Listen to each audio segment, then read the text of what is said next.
Bom, então, bom dia. Hoje nós vamos fazer, nessa primeira aula, a devolutiva. Aí eu mandei no grupo solicitando que vocês já olhassem as questões que tivessem dúvida, porque eu também vou estar entrando com matéria nova, que é sobre o contrato de depósito, tá? E lembrando a vocês das atividades que já foram postadas. Tem mais uma aula que está postada lá, que é o contrato de empreitada, tá? Que foi gravada. Então, hoje também eu vou estar tirando tirando dúvidas do contrato de empreitada. E tem o fórum número 3, que é a pesquisa em grupo cooperativo. Bom, então vamos lá. Alguma dúvida específica de alguma das questões, gente, da prova? Ou não?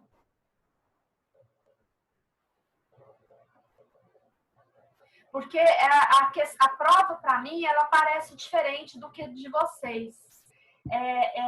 Eu postei lá, foram 20 questões, as questões são randomizadas, então elas vão girando.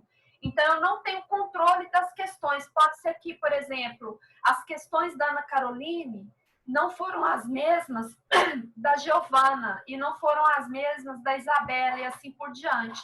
Por isso que eu estou perguntando se tem alguma questão específica para a gente poder olhar. Se não tiver, eu já vou passar, então, para a questão do trabalho.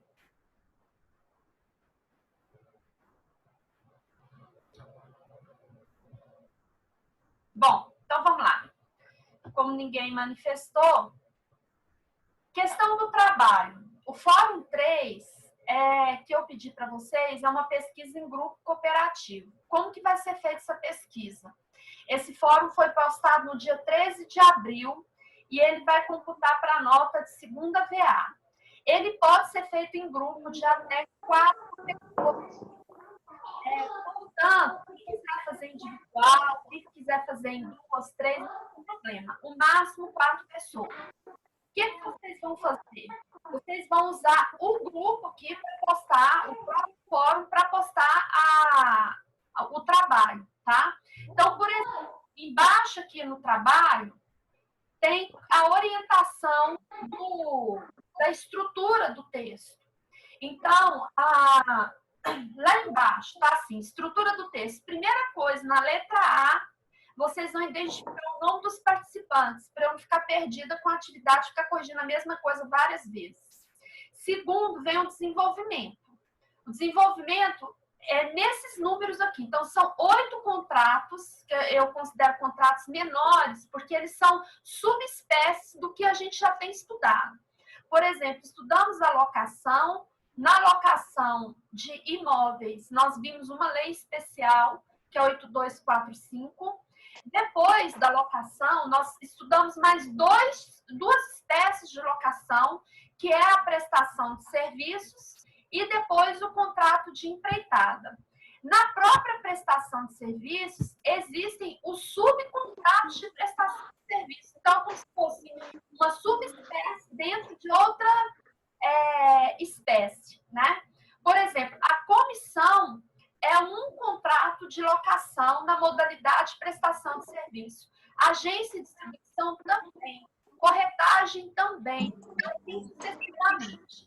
Como os artigos são poucos e autoexplicativos, então eu pedi que vocês fizessem uma forma de trabalho, tá? Esse trabalho, então, aqui, conforme está no texto, ele vai valer 10 pontos.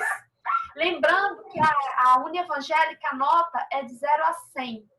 E aí, vocês têm a data da postagem até dia 11 de maio para ele ser avaliado, porque nós temos prazo para somar com a prova e lançar isso aqui. Bom, depois do dia, então, 11 de maio, que está aí no fórum, na outra aula, assim que vocês me entregarem, então, prazo de maio, na outra semana nós vamos ter uma live desses contratos, revisando esses contratos que vocês estudaram, tá?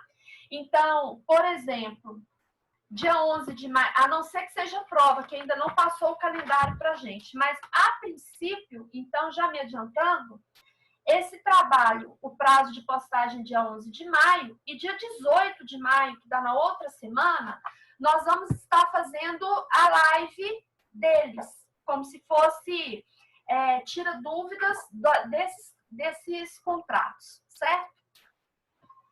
Mas, a princípio, a nota vai ser em cima disso aqui, do que vocês estiverem postando do trabalho. Bom, tendo falado do trabalho, eu já passei no grupo também como que vai ficar as notas da primeira VA, certo? E lembrando para vocês assistirem o contrato de empreitada. Bom, a princípio, vamos lá no contrato de empreitada. Tá, aula contrato de empreitada. Tem alguma dúvida específica nesse contrato de empreitada que vocês não entenderam, quer que eu comente? Ou eu posso fazer uma revisão geral da aula?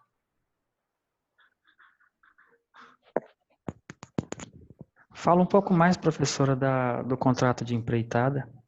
Tá bom. Então, eu vou fazer uma revisão geral do contrato de empreitada, mas eu peço a vocês que, por favor, assistam a aula, tá? Porque a aula, ela tem comentário dos artigos, tá bom? Bom, o contrato de empreitada, então, como eu já comecei falando, ele é uma subespécie de locação, bem como o contrato de prestação de serviços. Mas qual é a diferença? Na prestação de serviços, o próprio nome já diz, eu alugo o serviço da pessoa. Na empreitada, eu loco a obra, ou seja, a construção. Então, entenda-se por empreita a obra que eu quero contratar. Justamente como eu contrato a obra, ele é considerado um contrato de execução única. Cuidado com isso. Não significa que, por ser execução única, que eu vou contratar uma empreita e na mesma hora ela vai ficar pronta. Não tem sentido isso. Então, vamos dar um exemplo. Eu contrato alguém para construir para mim uma casa. E nesse contrato para essa casa, a empreiteira, que também é chamada de construtora, ela me fala que vai entregar essa casa em 6 meses, certo? Veja bem, se eu contratei a construção, a obra, eu não estou pagando serviço. É isso que eu quero que vocês entendam. Se eu estivesse pagando serviço, isso seria prestação de serviço. Eu não estou pagando serviço, eu estou pagando a obra. Então, o resultado dessa obra é que faz com que o contrato de empreitada seja de execução única. Ou seja, quando essa obra estiver pronta, depois dos 6 meses, o empreiteiro tem que me chamar para eu ver se essa obra está contente do que eu contratei, ou seja, se ela está condizente do que eu contratei de início. Se ela não estiver condizente com o que eu contratei, eu poderia até recusar essa obra, certo? Por isso que, então, a empreitada é considerada, repetindo, uma obrigação de resultado, porque conforme o plano contratado é o que tem que ser entregue, e por ser uma obrigação de resultado, ele é considerado um contrato de execução única. Bom, voltando então na questão dessa obrigação, veja bem, já no artigo 610, eu peço que vocês leiam os artigos que foram comentados aí na aula, na videoaula. O artigo 610, ele já fala de 2 tipos de contrato de empreitada. Existe a empreitada de lavor, que é aquela que eu contrato apenas para a pessoa construir para mim esse objeto desse contrato, que é a obra. E existe a empreitada mista, que eu contrato a pessoa para ela construir e também para ela me dar os materiais. Ou seja, eu não quero ter preocupação nenhuma com essa obra. Então, eu chego lá para a construtora e falo para ela, olha, eu quero que você constrói minha casa, só que eu quero tudo pronto. Eu não quero ter despesa com nada, dor de cabeça com nada, não quero saber quanto que foi o material que gastou, simplesmente qual o valor que você vai me cobrar. E aí a construtora fala 250 mil. Então, neste caso aí, eu estou contratando para ela construir e também para ela me dar os materiais. Então, repetindo, a obra em si, que é o que eu contrato, é uma obrigação de resultado. Por isso que ela é execução única. Portanto, se essa obra não estiver condizente com o plano contratado, eu posso recusar essa empreita. Segundo, como a empreitada é de lavor, então ela é uma obrigação de fazer. Se ela for só de lavor, se eu contratar só para a pessoa construir para mim, ela é uma obrigação de fazer. Mas se eu contrato a pessoa para ela construir e me entregar os materiais, ela é uma obrigação de fazer quanto a construir e obrigação de dar quanto aos materiais. Então, na empreitada mista, além dela ser obrigação de fazer, ela é uma obrigação de dar, certo? Um detalhe, parágrafo 2º desse artigo 610 vai falar desse plano, né? Como é que é o plano? Quem que vai falar como que é o plano para poder fazer essa construção? Quem vai dizer esse plano desse projeto vai ser o arquiteto, certo? Então, o próprio artigo 610, ele faz essa observação. O contrato de empreitada ou de empreita não se confunde com o contrato do arquiteto. O arquiteto ou projetista é aquele que vai fazer o projeto para construção. Afinal de contas, se eu quero construir uma casa, eu tenho que saber onde vai ficar. Oi, tá dando preferência. Se eu for construir uma casa, eu tenho que saber onde que vai ficar a sala, onde vai ficar a cozinha, onde vai ficar o banheiro. Para isso, eu tenho que ter um projeto em mãos, certo? Quem faz esse projeto, necessariamente, não vai ser a empreita ou a construtora. Por isso que tem essa ressalva no artigo 610 do parágrafo 2º, que fala desse projeto que, na praça, ele é feito pelo arquiteto, né? Daí nós temos um contrato que vocês estudaram no semestre passado, chamado de contrato coligado. O que é um contrato coligado? É um contrato amarrado. Então, para eu construir alguma coisa, eu preciso do projeto. Um é amarrado ao outro.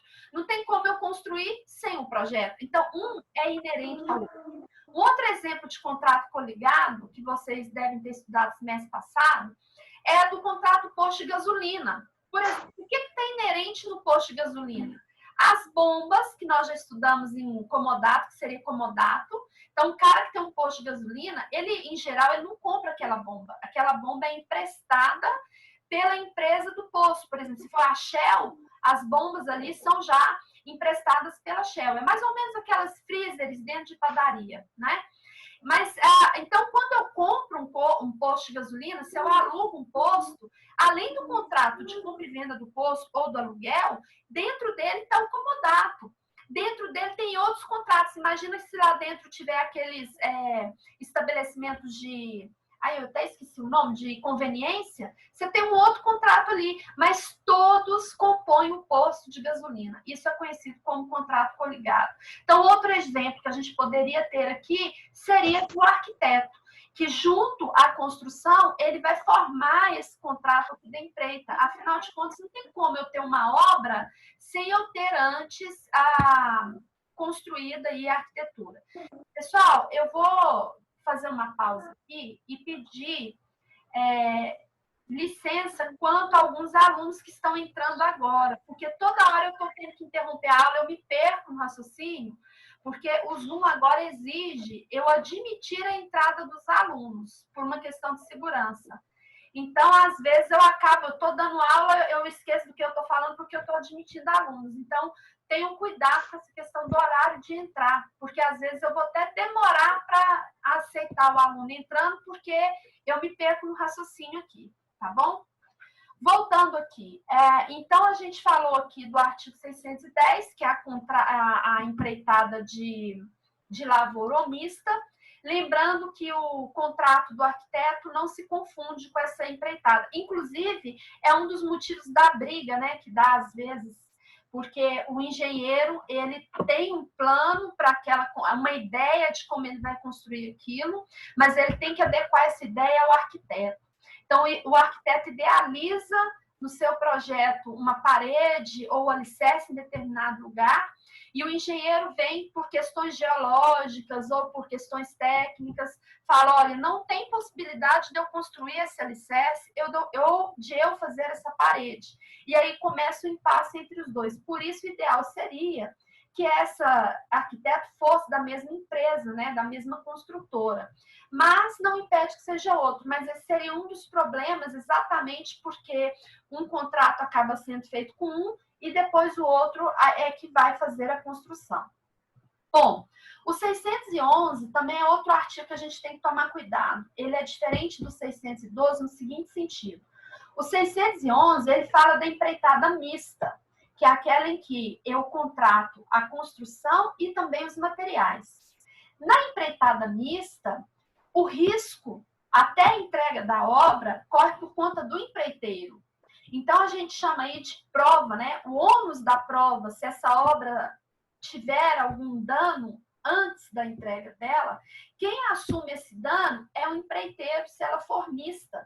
Afinal de contas, ele é que empregou os materiais dele, ele que comprou esses materiais.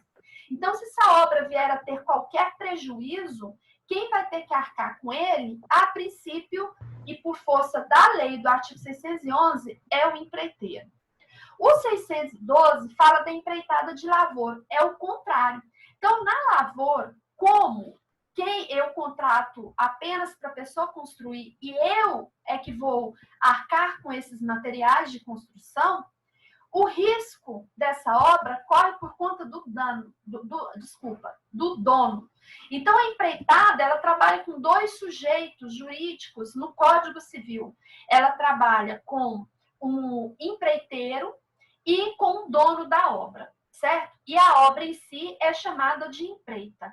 Então, ele fala que o risco dessa contratação até a entrega corre para o dono da obra. Agora, só tem um detalhe. Se ele não der causa esse dano, né? Porque se ele for responsável pelo dano e o empreiteiro tiver provas, aí a gente está começando a ter aqui um início aqui de tratativa a respeito de responsabilidade civil. Se restar provado, se o empreiteiro tiver provas que o dano desta obra deu-se por conta e culpa do dono da obra, ele não tem essa responsabilidade. Bom, complementando o artigo 612, nós temos o 613, que vai dizer o seguinte: se essa coisa perecer, o que é perecer? Ela deu perda total, é o que a gente chama de PT. Antes da entrega dessa obra, e não for culpa nem do empreiteiro e nem do dono da obra, o empreiteiro ele perde a remuneração. Ele só não perde a remuneração se ele provar que a perda se deu pelos materiais, porque nessa empreitada de lavor, ou seja, 613 é um complemento de 612, que fala da empreitada de lavor, quem entregou os materiais foi o dono da obra. Então, se o empreiteiro provar que o material era de péssima qualidade e que, não é só provar que o material é ruim, e que ele reclamou para o dono da obra a tempo, ou seja, o dono da obra foi lá e entregou os tijolos. Ele falou, esse tijolo aqui não vai resolver para essa construção, não vai dar certo. E essa construção cai.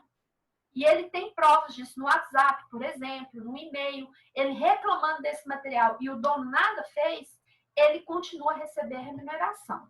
Caso contrário, se essa obra se perder e não for culpa nem de um nem de outro, o dono não tem obrigação de pagar a remuneração do empreiteiro. Por exemplo, essa fatalidade que teve em Brumadinho, né, no ano passado. Imagina que tinha contratação de empreita e ela estava lá na metade dessa obra, dessa construção, e o dono da obra, infelizmente, teve aí aquela lama, levou a obra inteira, a construção todinha. Então, a remuneração que tinha sido contratada, o engenheiro perde essa remuneração. Logicamente que ele tem direito a receber o que ele trabalhou, porque senão seria enriquecimento até ilícito, né? Então, enquanto ele trabalhou, até aquele estágio daquela obra, ele tem direito a receber. Agora, além daquilo, se ela se perdeu, não. Né? Então, aí vem o critério do juiz para poder sopesar isso aí e ver realmente qual o direito que ele teria para receber ainda. Bom, o 614, ele vai falar de uma modalidade de empreitada chamada por medida ou por partes. Só tem esse artigo falando dessa modalidade de empreitada. Ela é regulamentada numa lei específica, que é a Lei 4.591 de 64. Essa lei específica, ela vai tratar da empreitada de incorporação imobiliária, ou seja, o próprio nome já fala, né? O que é a incorporação imobiliária? Eu vendo um imóvel na planta e a pessoa, quem vai comprando na planta, vai empregando o capital e esse capital vai incorporando e através dele é que vai construindo o imóvel. Então, o imóvel não existe. Então, a incorporação imobiliária, esse contrato que é feito, como que eu vou comprar uma coisa que não existe? Lembra que a gente estudou negócio jurídico, artigo 104? Ele requer agente capaz, objeto, lícito, possível, determinado ou determinável. Como que esse objeto é determinável, então, para eu comprar?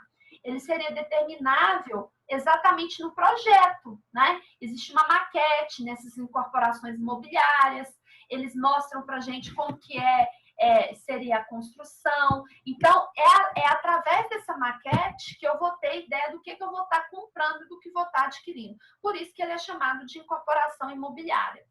Bom, quando eu compro, então, imóvel na planta, o que eu tenho aí é uma promessa de contratar, né? Um compromisso de contratar que vocês também estudaram no semestre passado. Então, eu estou comprando ele na planta. E nesse contrato, nesse compromisso, né, de compra e venda, eu tenho ali as etapas dessa construção. Olha, no primeiro momento você vai dar esse valor, para esse valor nós vamos construir isso em 6 meses o alicerce.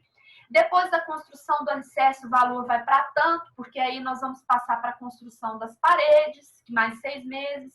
Depois da construção das paredes, nós vamos começar as áreas comuns, mais 6 meses. Então, tem tudo nesse pré-contrato, certo? Discriminado nesse compromisso de contratar. Então, por isso que é um tipo de contrato. Cuidado especificamente nessa lei própria, que é a 4.591, porque você vai pagando conforme as partes ou a medida do que você contratou, porque isso está sendo construído. Então, o parágrafo 1º desse artigo 614, ele traz uma observação, por isso que ele fala dessa parte geral, né? Porque o Código Civil aqui ele vai tratar da parte geral. Então, nós temos que ter cuidado nesse tipo de contrato nesses 2 parágrafos, que é o parágrafo 1º e 2º. O primeiro, que diz o que você pagou, presume verificado. Isso é muito sério. Então, se eu compro um imóvel na planta, eu tenho que tomar muito cuidado nas etapas da construção. E muitas pessoas não têm esse cuidado. Se lá está falando que em 6 meses você vai pagar, por exemplo, R$300 para fazer o alicerce, antes de você quitar a última parcela, nesses 6 meses, você teria que verificar para ver realmente se aquilo foi feito.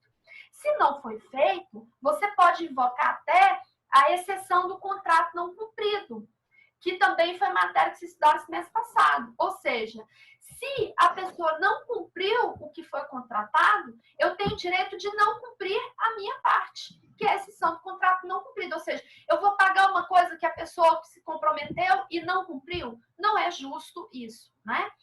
Bom, só que isso aqui presume verificado. Significa que mesmo eu tendo pago, sem ter o cuidado de observar se aquela construção realmente cumpriu com o plano contratado, eu teria como provar que eu fui prejudicada, que houve um prejuízo, etc.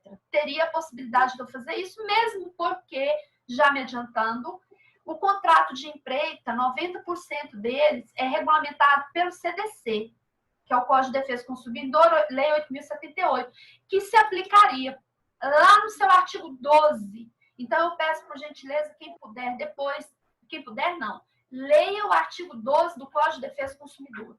Ainda bem, porque como consumidor, eu tenho como inverter esse ônus da prova, porque a responsabilidade ela é diferente para o consumidor, é chamada de objetiva. E a gente vai estar falando isso mais à frente na matéria de terceira VA. Mas já me adiantando quanto a essa questão presume verificado, ainda bem que boa parte desse contrato seria do consumidor, porque ele teria como se proteger por ser a parte vulnerável dessa relação, mesmo tendo pago. Bom, o parágrafo 2º, ele continua no mesmo raciocínio. Se você mediu, também presume verificado. Então, são duas situações que presumem que você verificou se aquela construção estava condizente pelo que você pagou. Se você pagou, sem reclamar, e se você mediu. E se não fizer essa reclamação, em 30 dias, quando você constata algum vício ou defeito nessa obra. Então, imagina que antes de eu medir ou antes de eu pagar tudo, eu verifiquei que aquilo não estava condizente ao plano original, com o que foi contratado.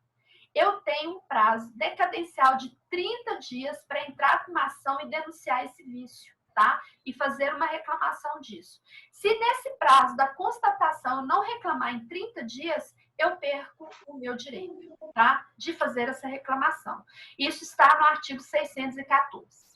E já me adiantando, esse artigo 614, então, fala de uma modalidade de pagamento. Então, vamos lá, repetindo. O 610, ele apresenta os tipos de empreitada, que é a de lavor e mista. Só que eu tenho também tipos de pagamento. O 614 fala do preço de custo. E o 619 fala do preço forfaitário. Ou seja, você não paga pelo custo da obra, você paga globalmente pela obra.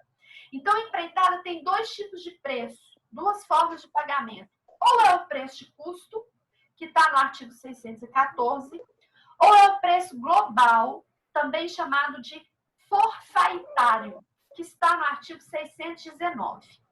Bom, no preço de custo, o próprio nome já sugere, né? Quando você compra um imóvel na planta, ele é muito mais barato do que você comprar um imóvel pronto. Por quê? Você está pagando para a construção desse imóvel. Por isso que ele é chamado de preço de custo. No preço global, isso não acontece. Eu pago para o resultado. Por isso que ela é considerada de execução única. E ele fica mais caro.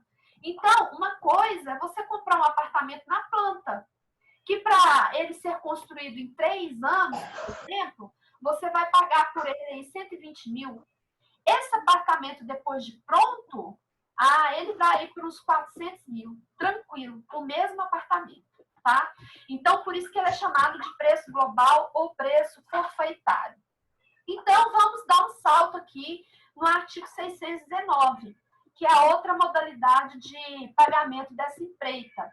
A empreitada de lavor, então, no preço forfaitário, ele vai começar a falar aqui da empreitada de lavor, que é aquela que eu só executo a obra. Se eu contratei de lavor pelo preço forfaitário, o empreiteiro, mesmo sendo de lavor, ele não tem direito de exigir acréscimo nesse preço, mesmo que ele prove que houve modificações necessárias no projeto, ou ainda que a mão de obra que ele contratou, o trabalhador, ficou muito cara. Ainda assim, ele não tem direito de exigir o aumento desse valor. Pessoal, está me dando prazo aqui de mais 10 minutos, então eu vou tomar cuidado com esse prazo aqui, vai até 9h40, mais ou menos 9h40. E aí a gente retoma depois do intervalo, tá? Daquele intervalinho. Porque se eu não parar 9h40, ele não grava mais a aula. Então, para eu gravar, eu tenho que parar exatamente no prazo que ele me deu, que é um sistema de segurança que do Zoom agora funciona desse jeito. Então, eu vou fechar aqui até 9h40. Vamos lá. Então, aqui, o que ele vai dizer? No 619, então, quando a empreitada é de lavor, que seria essa, só da execução da obra, mesmo que o empreiteiro prove que ele teve que modificar o projeto por alguma questão que ficou bem mais caro para ele, ou se ele precisou contratar mais funcionários para cumprir aquele projeto no prazo que ele me deu de 6 meses, e ele está vendo que não está dando conta, então ele vai lá ter que contratar mais 20 trabalhadores. Ele não tem direito de exigir para mim o aumento desse preço que já foi combinado, mesmo que eu tenha pago em parcela, que isso é muito comum. Então, por exemplo, ele me cobrou 200 mil para construir minha casa. Aí eu falo, quanto que é de entrada? 40 mil. E o resto? Não, o resto eu parcelo para você em 3 anos.